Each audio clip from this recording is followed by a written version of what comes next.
Hello everyone, Ross here at Teach Talk. First time going live directly on YouTube ever. So I'm sure lots of you will be watching this after the event until I get into a better habit of promoting this and doing it more regularly. Anyway, by the end of this broadcast, I will give you 50 different thinking templates to make your working life a little bit smarter, from all aspects of school to lesson planning, marking, report writing, analyzing data, and lots more. So let me fathom out how to share my screen. Here we go. Plan you can see here on the screen. We use the word viral very easily in today's world, but I guess 15 years ago it really did go viral. And to date on the website, it's had over 5 million downloads. And this is long before AI. A tried and tested template in England where lesson plans were required for observations and inspections. So that dialogue's gone, and lesson planning has changed into long-term planning, curriculum sequencing, and those kind of things. However, the 5-minute lesson plan has evolved into 50 different templates. Here they are all here. So live stream, I don't know how long it's going to take, but I'm going to show you all of them for all aspects of school life, and you work out which one you think you need, which one might need to be adapted and updated, and maybe another template that you might be willing to share with another teaching colleague. So I'm not going to go through each individual template. They are explained elsewhere, but my plan is to go through each of them in the future.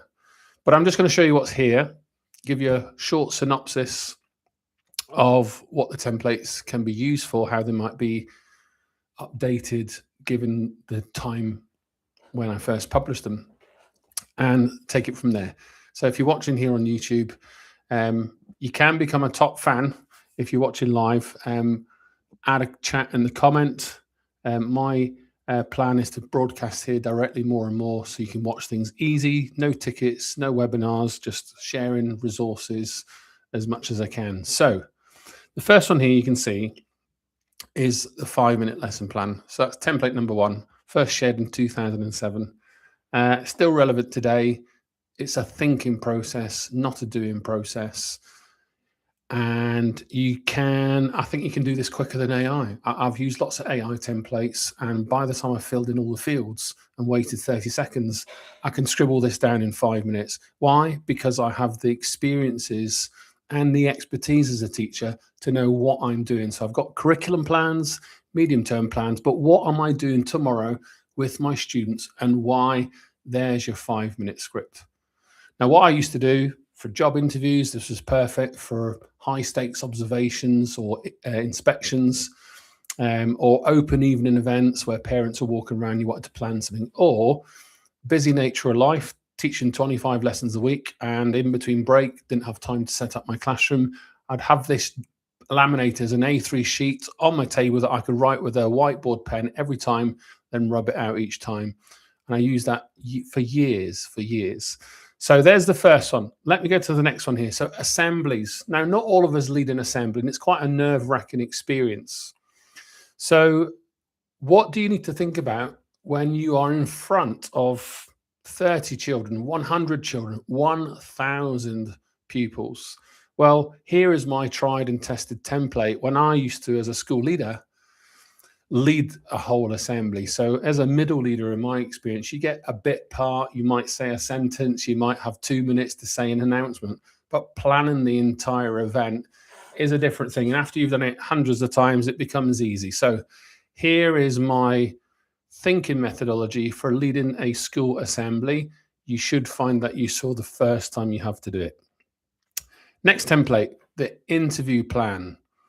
So it's very easy for us to AI interview templates and all that kind of jazz. But when you turn up from start to finish, looking at the application to turn up physically for an interview, particularly in a school, and asking the right questions. And obviously you're just getting the surface level details here. Behind each of these one pages, there's a PDF walkthrough explaining lots of different decisions that you need to make.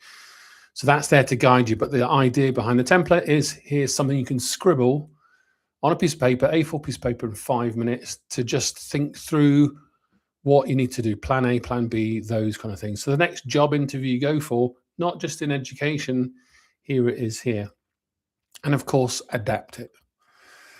Lesson evaluation. Now, this is not a thing for most experienced teachers, but particularly early career teachers who have to regularly, daily, weekly think about their lessons to improve their practice, and when working with mentors and tutors and people critiquing their decisions in classroom. Well, here's a bit of a simple process. So again, quite a simple, straightforward tool, asking key questions. I'm sure we can dig a bit deeper into some pertinent questions here about impact, decisions, what things are worth effort versus kind of disruptions in class, and lots more. But that's a good template, particularly for early career teachers. Let's look at another one here, the behaviour plan. Find me a teacher that's not had to deal with poor classroom behaviour. Now, this template, slightly outdated. It's based on specific behaviour methods that a school might promote. So sometimes we have ready, respectful, safe, or C1, C2, C3, C4, C5, these incremental warnings before a student might be excluded from a classroom. But it goes through, seating plan, start and end the lessons for safe routines, transitioning between different activities, clarifying the rules and expectations, following the school policy. Well, how do you need to be assertive? How would you help cooperate between students? What support is needed for specific students? And then you've got different things in there. So that could easily be adapted. But we've all had a struggling class, a group of kids that disrupt the lesson. So next time that happens, this might give you a little nudge in terms of what you need to think about. I think we're on to number 5 now. Sorry, this one's a bit smaller, but a marking plan. So marking and feedback. So you've got a massive stack of books to mark. And yes, the labor of going through all these books and marking exams is hard enough without me having to scribble on a plan. But this might give you a little bit of coherence. And that reminder, when I first published this, it was very popular at the time. Marking is for one person, it's for the child. It's not for inspectors, exams, parents, or school leadership. It's for the child. And most importantly, marking and feedback should help students take action. So that will give you a little thinking methodology when you are returning an assessment and dealing with a stack of 30 books on your table. Now, again, these acronyms here will be slightly outdated, easy to adapt.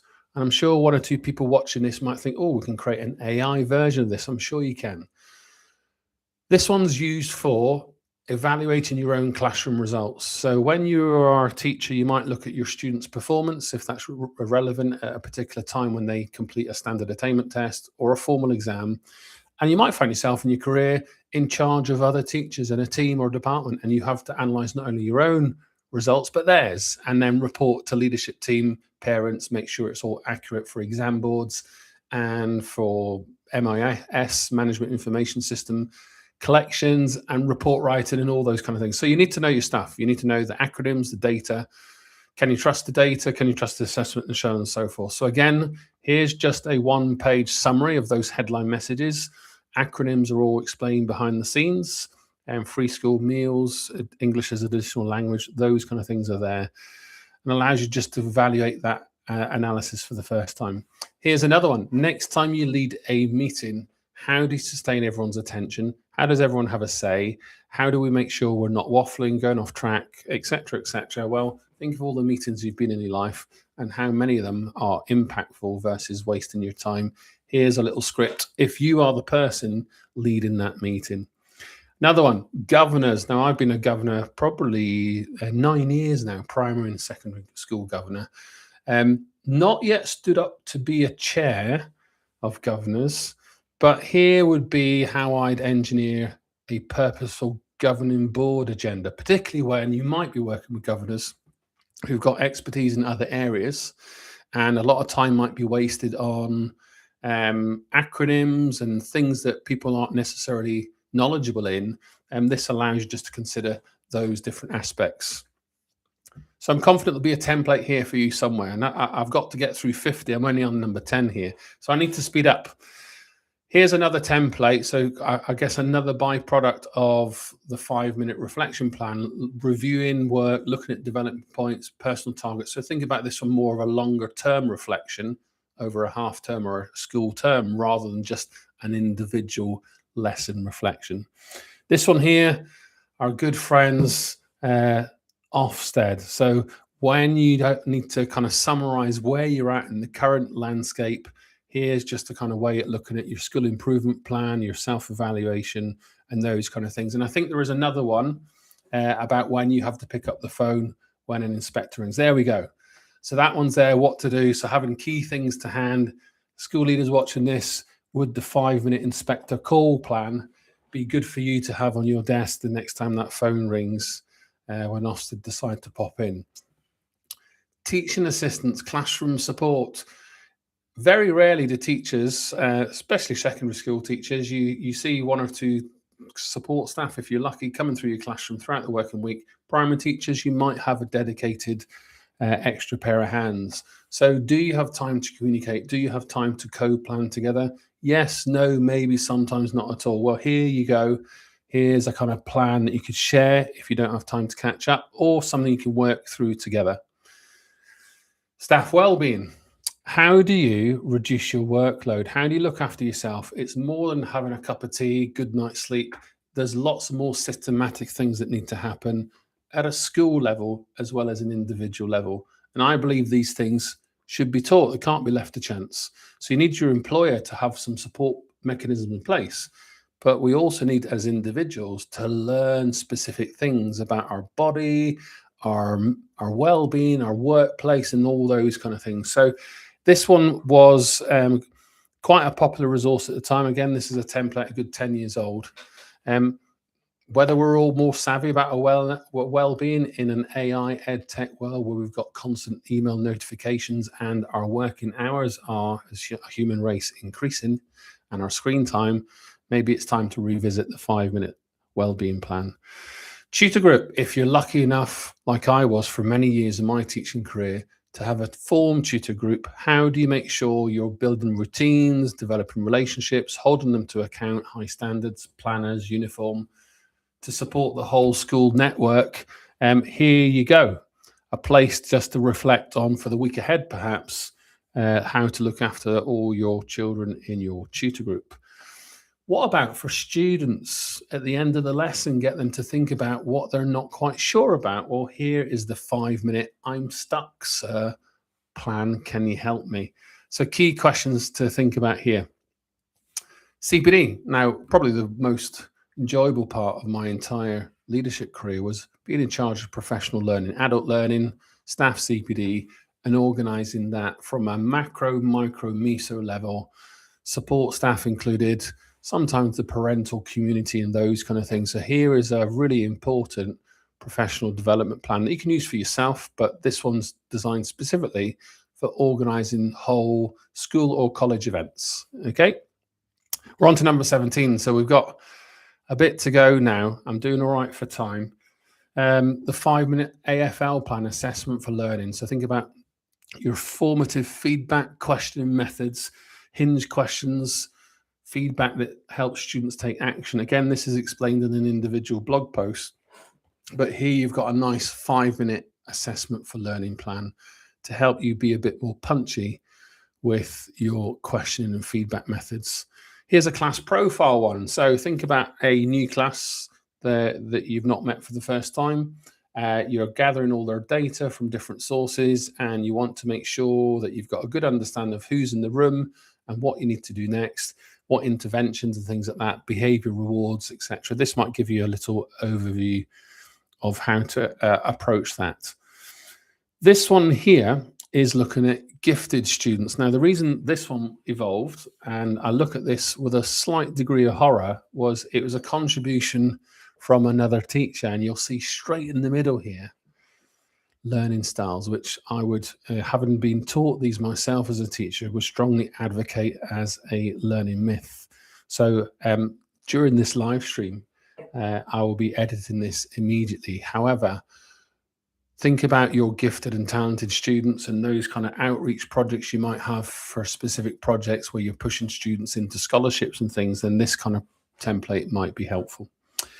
How do you improve parental engagement in your school or college community? Well, if it's something that's part of your role as a tutor, a head of year, or a school leader, then you might find this little thinking template good for you.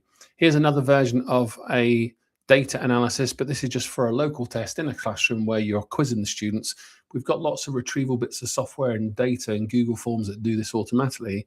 But let's just get into some critical thinking here as an individual, boost our brain strength. Let's look at how we can interrogate the data, understand it, trust it, and then make the right decisions as a result. That's what we would do here. If you're working in a subject that requires coursework, you need to make sure it's all up to date, reliable, marking, plagiarism free, etc., meeting all the assessment objectives. Then you've got a nice thinking process here for looking at coursework in your subjects. This one here is for all of us, literacy and numeracy, all our responsibilities as teachers. Maybe you're the literacy lead or intervention. Here is just a way that you can think about kind of whole school approaches and boosting that dialogue across classroom to classroom. This resource is for school leaders. So thinking about strategy, long-term thinking, success plan, development plans, things like that. So that might give you something to think about. And remember, there's lots of details behind these templates. I'm just showing you the front page. Here's another meeting plan. So obviously this is the second or third version of something like this. So, what meetings do you go to that you come out leaving with, jumps of joy and can't wait to get back to all the things you've been told to do? So making meetings purposeful. Everybody has a voice. People have been given the time to do things, and some things are taken away, some things are knocked on the head, and we get to strategize together. How do you, or if you're that person leading that meeting, how do you strategize that kind of thinking? This one was one of my first early evolutions of what I'd call my appraisal plan or performance management for teaching staff. So this is when we are looking at academic research to inform our teaching practice. And I've actually put out a YouTube video maybe a week or two ago from today's date. So mid-January 2026, if you're looking for that. And it's called the Appraisal or Research Inquiry Plan. So there's another version of this, but this one was published, a good 10 years ago. And it's when the dialogue about teachers being engaged with research was starting to emerge. I guess the early days of social media across the English profession. And here's your methodology for conducting research, interrogating research while you're a busy classroom teacher. This resource here, the 5-minute change plan. So let's think school, college leader, you've got a strategy, but you've got to change it in the moment and think about how you can change that culture and practice, procedures, implementation, those kind of things. Again, there's a big blog post behind this document to explain this step by step. So if changing strategy is on your current to-do list, that would be for you. Here's an improved version of Behaviour 1. So this is template number 29, another 21 to go. Fixing behaviour. So I guess the critical point here is think about your school or college behaviour policy procedures. You'd need to adapt this slightly to fit in. Next one. Exam reviews. So thinking about questions, raw scores, next steps to prepare students for the exam or after the mock exam, what to do next.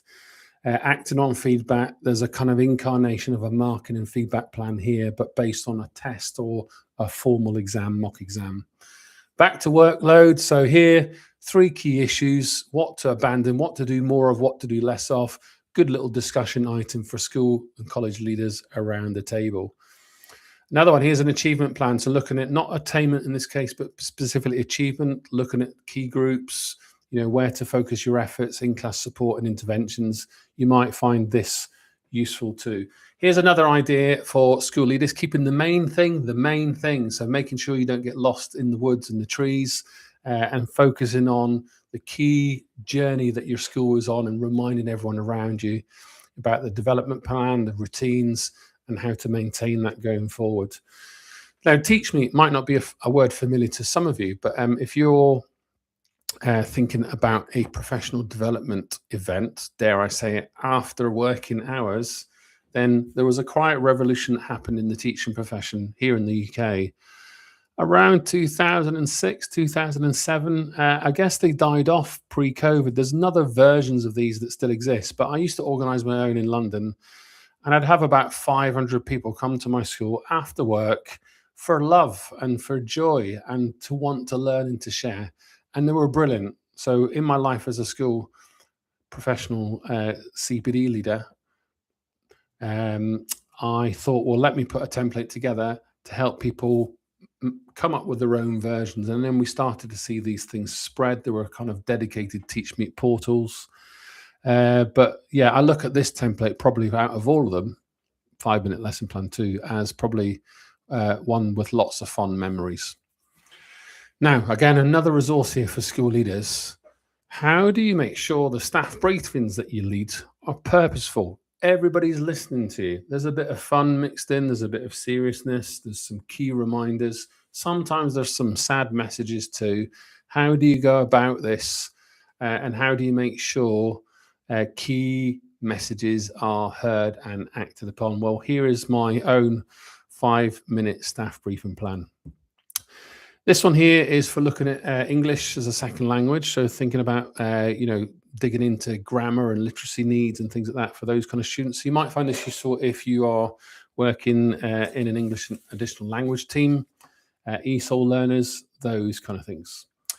This one here is a lecture plan. Now, when I worked with the School of Hygiene, Tropical Medicine, I think not the right name, but close, university down in London, one of the problems they had, and I think I've got two here, one here is the seminar plan and one here is the lecture plan. So very slight differences. One, I'm literally just talking and I might be a cover tutor and I'm dropping into a lecture and I'm just delivering it, or I might be leading a seminar, more of a hands-on practical exercise. The challenge here was, you might not know the audience versus you do know the audience. You've been given someone else's slide deck versus you're using your own slide deck. You've got 60 minutes, you've got 3 hours, whatever it might be. So these two resources consider those different scenarios in a higher education university context. Keynote plan. Now, 2017, I started to do keynotes publicly and continue to do so to this date. So how do I plan for engagement, storytelling, plan B when the technology lets me down, the size of the room, how many people are in the room, and so much more. And how do you help people take action and make sure they remember the key message? Well, here is my 5-minute keynote plan, which I will still use to this very day. Feedback plan. So this is based on 7 principles of good feedback. So I thought, well, let me turn this into a little thinking template here. I guess I'd advocate using this in a way where if I have just conducted an assessment with a group of students in my classroom and I want to provide them feedback after the lesson, whether it's me looking at exam papers, work, coursework, products, or whatever it would be, following these 7 principles, this allows me to plan the next lesson following these key headlines. I would say that's a really powerful template for teachers to consider. There's another version of the reflection plan. So again, we're looking here at individual needs. So think about student belonging, student mental health, student well-being. So this one's updated to consider those neurodivergent needs in particular. 5-minute podcast plan, again, quite a unique niche one here. I guess think about if you run a school radio station, a college radio station, this might be relevant. So I started doing my podcast 2018, 2019, I think. And I think I did it for about 5 years. And then I kind of got lost in all the effort and editing and things like that. And COVID came along and I thought, well, I'll knock it on the head. And here I'm back now doing live streams, which are easy to do and no editing involved. If you're brave enough to do a live stream to yourself, hoping one person might watch it. But the 5-minute podcast plan is a nice thinking methodology if you have your own podcast or school, college radio station. Here's an updated 5-minute lesson plan. So this is based on all the neuroscience, cognitive science I was exposing myself to. So I went back to the original and thought, well, if I think about how learning happens, how we process, how can I refine my lesson plans to meet the needs of how students learn? Here's the one I mentioned earlier. So the 5-minute research plan is now updated as a research inquiry project. So I think teacher conducting academic research or action research, I should say. Here is a very rigorous process behind the scenes. It's a very niche topic and it's not for everybody, but I'm pleased to report I have a few schools interested in this and starting to abandon traditional line management and appraisal targets and flipping the model where teachers curate their own research targets for the academic year go off and research it while they're teaching, and report back to the rest of the school and college community. Now, this was something I really needed in my life as a school leader, setting cover across the whole school. So 250 staff every day, didn't matter how good my systems were. There'd be 5 or 10 or 15 or 20 member of staff calling in sick or on school trips and what have you. So how do you ensure consistency? How do you make sure cover lessons are set with purpose? So it's not leaving the teacher who's covering the lesson in a kind of no man's land space where they're twiddling their thumbs dealing with behavior. How do you make sure the lesson's set with coherence, rigor, and students are not bored and getting on with work? Well, here are lots of things to consider, and again, lots more things behind the scenes here. An updated version of a TeachMeet Plan, perhaps. So again, when I do my own professional development, this is what I do to plan a training day with another school. So I go through this with them when we plan a job together. Memory plan. So this was in my guide to memory book.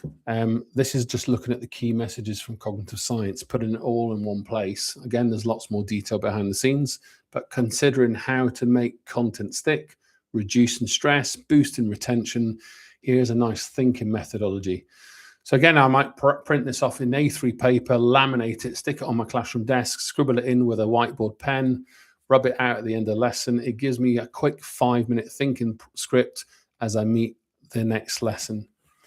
What happens if you have a learning support assistant in your classroom? How do you make sure they're targeting the right children, using the right interventions, keeping up to date with your curriculum plans and ideas, keeping students engaged?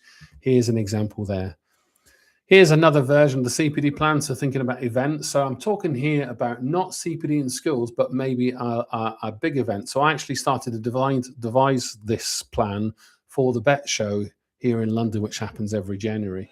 And this was about trying to make sure that events ran with coherence, and there was kind of pre and post exposure, and lots of logistics were factored in. So if you're organizing an event in your school or college, again, I'm more than happy to share this in greater detail with you. Formative assessment. So this is in my guide to feedback book, making sure students take action. It doesn't matter what type of feedback, as long as students understand it and they know how, or not what to do next, but how to do it. This is what we're doing here in this template. I think that's the last one. So the last one's the 5-minute retrieval plan. So this one here, again, moving the lesson planning template forward, which is here, and moving the memory one step forward, but considering different methods of retrieval, different mixed approaches, times of day, different formats to help boost retention. If I just keep doing the same retrieval practice method, it's going to lose its impact. So this considers a lot more behind the scenes for you to consider. So there's 50 here. They all are here. In the future, I'm going to go through 1 or 2 of the most popular ones in greater detail. But if you've missed it, underneath the 5-minute lesson plan on the homepage, I've added it back on. It's been off for a couple of years, but there's the link. You've got another video explaining about the 5-minute lesson plan. I'm going to embed this video in to this page, and I'll stick that one at the bottom. But click on any of these images, and it'll take you to all the 50-minute templates. Find which one suits you, update it, use it, and let me know how you get on. And otherwise, I hope you found it useful. I think I've done okay for 50 templates in 30 minutes. Other than that, I'll see you in another broadcast in the not too distant future. Bye for now.